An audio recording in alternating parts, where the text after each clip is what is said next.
Hi everybody, welcome back to 3 News Now. Hi everybody, welcome back to Tuesday, December 10th. It is Tuesday, December 10th. Today is an historic day. The House Judiciary Committee announced today that they are drawing up articles against President Donald Trump. We'll be covering that in just a minute. We'll be covering that, and then we'll get to our top headlines, and then we'll get to our top headlines trending topics ahead of our TV shows right now, ahead of our TV shows at 6, 7, and 11 p.m. Some of the other things we'll be talking about today is that the word today has been selected as the word of the year for Merriam-Webster's Dictionary. And then I'll be joined by Tiffany Tarpley, who is one of the co-hosts of Reality Break, a 3 News YouTube exclusive series that creates an opportunity for women to find their way through food and we'll be talking about the conversation that she had with Ramona Robinson, Cleveland News anchor. And then we will also be taking a look at Cedar Point, very exciting announcement coming tomorrow at 11 a.m., which will also be live streaming for you here. First up, we'll be talking about the House Judiciary Committee. They announced today two charges that will be included in articles of impeachment against President Donald Trump. Those two charges are abuse of power and obstruction of Congress. The abuse of power charges related to the July 25th phone call where President Donald Trump is accused of withholding aid to pressure the President of Ukraine to investigate. Former Vice President Joe Biden. Trump has repeatedly denied any wrongdoing here. The second charge that we know will be included in those articles of impeachment is an obstruction of Congress charge. This is related to not complying with subpoenas issued throughout the House impeachment inquiry hearings, where we heard people testifying throughout the past couple of weeks. Trump tweeted today after the chairman of the House Judiciary Jerry Nadler announced the charges and Nadler just said that I pressured Ukraine to interfere in our 2020 election from here on out, continuing to quote Trump from here on out. He knows that is not true. And he knows that is not true. Both the President and Foreign Minister of Ukraine said many times that there was no pressure, was no pressure. Nadler and the Dems know this, but refuse to acknowledge. Trump also tweeted, which is something that he has said repeatedly throughout this process that he considers the hearings related to it and hearings related to it to be a witch hunt. From here, the Judiciary Committee will vote on the articles, and then they will go to a full House vote. At that point, if they are adopted by the full House of Representatives, President Donald Trump will have then been related to the dealings with Ukraine. I want to read a couple comments that we got from you on Facebook that kind of summarize the way people are responding to this on social media. Kathy Goodman wrote, I might have supported it if the Democratic Party hasn't proven that they were looking to impeach him since he was elected. I wish they would go back and impeach Biden and President Obama. That's what Kathy Goodman said. Robert Fowler, I don't know what he did or didn't do, but it's hard for me to call everyone that testified under oath liars, while the ones claiming to have first-hand knowledge, wrote Trump, Mulvaney, Giuliani, etc., won't testify to it. And then Mark Kedrowski commented and wrote, I stand with the Constitution. If he used his office for political gain, can it be proven beyond a reasonable doubt? However, POTUS, President of the United States, and his cohorts aren't doing anything to factually dispute it. So Mark making the point there that have been asked to testify that have not testified related to Trump's claims that nothing with Ukraine president there was no quid pro quo. I do want to point out that Mark made a note in that comment about proving something beyond a reasonable doubt. There is no constitutional requirement in a Senate impeachment trial, in a Senate impeachment trial, be beyond a reasonable doubt. It could be a lower standard of proof. It could be a lower standard of proof. It might not even be an established standard of proof. In impeachment proceedings. We did ask you on our live poll at WKYC.com/vote and also the question was, should President Donald Trump right now, I'm going to check those results for you right now. We've got 52% of people saying yes, and 48% of people saying no. We'll continue to have that poll live through all of our coverage tonight, so make sure you check back in with us at 6, 7, and 11 to see what the results of that poll is, and also stream on WKYC.com and WKYC.com and in our 3 News app. Moving on to Merriam-Webster's 2019 Word of the Year. It has been selected as the word they. This might seem kind of strange to some people if you're not up to date with the current way that the word is now being used. But this is based on a 313% increase at Merriam-Webster.com. In September, you might remember that the definition of they was updated as a singular pronoun versus a plural pronoun.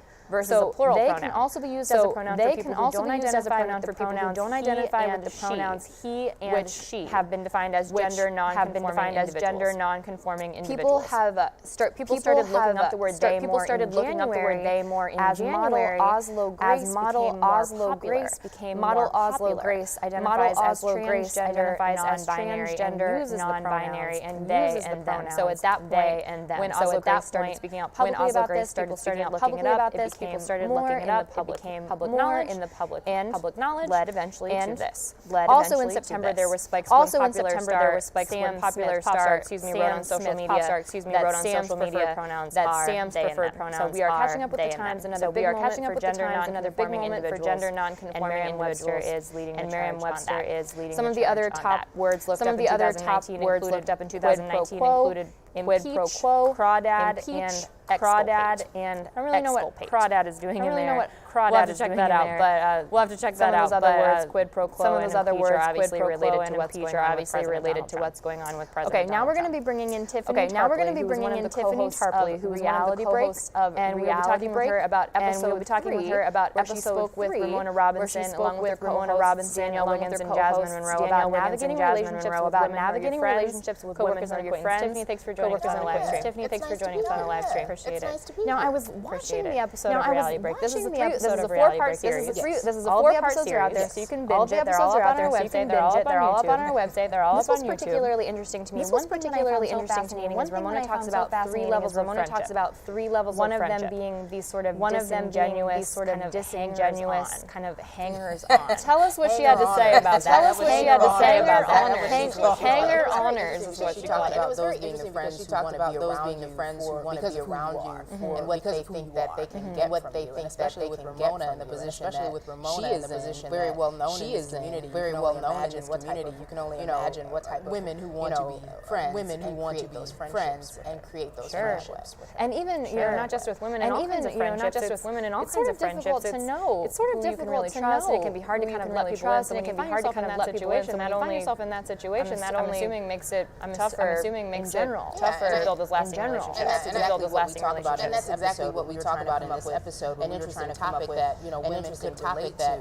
Women could relate to. One of those big things is one of those big things, relationships. And we call it surviving women. And how do you survive? How do you survive? And so sometimes it's not very innocent. Someone is very genuine.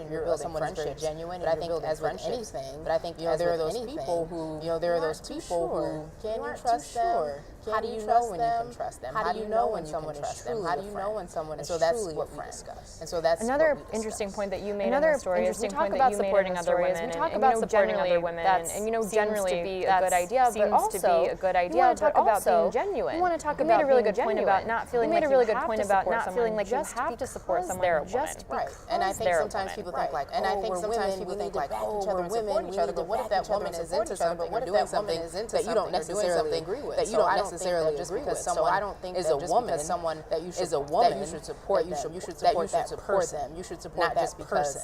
You're not just because. Such a great distinction to make, and then the flip side of that, this jam-packed episode that really covers all the gambits. That really covers all the gambits of friendships and relationships and friendships. You also talk about not blocking. You also talk about not blocking just because they also happen to be a woman, and you sort of feel like, is there not room for all of us? Is there not room? I mean, I think we all have those questions. I think we all have those questions, especially when you're talking about being in the workplace. You're making friends, or you're creating relationships, or you're creating whatever level of friendship it is, whatever level of friendship it is with other women. But oftentimes you're competing for the same jobs. You're competing for the same place. You're competing for the same place. And so I think it's important to support one another, and not to block another woman's progress. Not to block another woman's progress. I think that's the thing that we talked about. I think that's the thing that we talked about. That finding that balance, especially in one thing that Ramona said that particularly one thing that Ramona said that particularly stuck out to me was she tries to remember get it if she didn't get it be whatever it might be, then maybe it was not for her, which is tough to remember.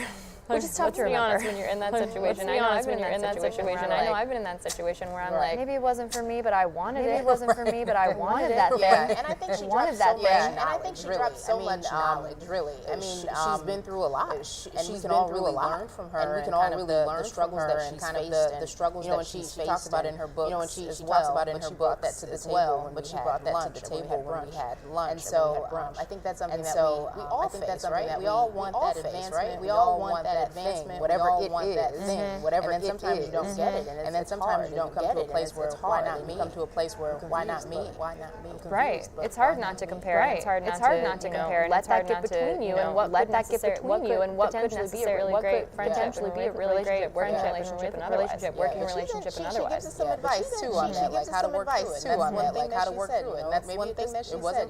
Maybe it wasn't. So much good information with Ramona. So much good information with Ramona Robinson. We do have all 4 episodes of it out on YouTube. Episodes of it out on YouTube. You can find that at youtube.com. You can find that at user/WKYCTV. Tell us some of the other big names that you all interview. Tell us some of the other big names that you all interview. Yvette Nicole Brown, Gabrielle from the Indian Love, and so Lonnie Love. We just talked to all these great women. We just talked to all these most of them. I'd say except for Lonnie Love. I'd say except for Lonnie Love, that was Cleveland ties. So it was pretty cool to sit down and talk to them. And to sit down and talk. Gave us great advice. They really gave us advice. I think that everyone, and advice I think that everyone can use. You can take something away from each other. You can take something. I've absolutely been loving it. You should binge it now. Highly recommend. We're dropping the links. Highly recommend. We're dropping the links in the comments for you right now, so you can check that out.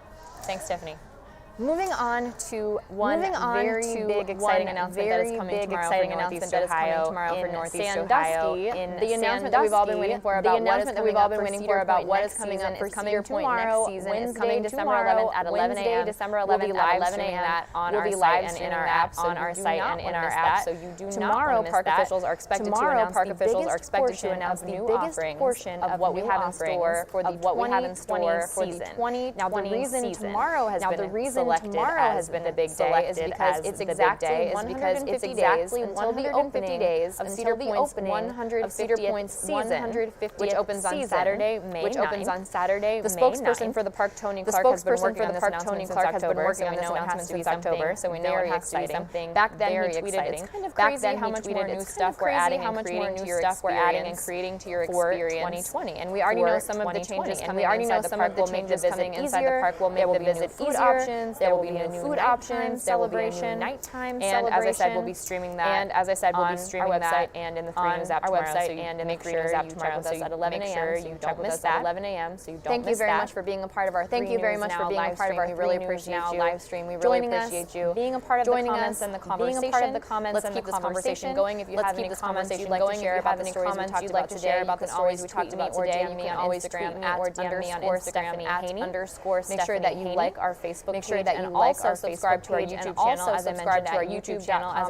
youtube.com/user/WKYCTV. You're also going to want to download our 3 News app so that you can get all of those important notifications. And when you're on our YouTube page, make sure you also click the bell so you get those notifications when we go live, so you can be a part of this conversation. So you can be a part of this conversation. This is 3 News Now. We'll see you tomorrow. I'm Stephanie Haney. Have a great day.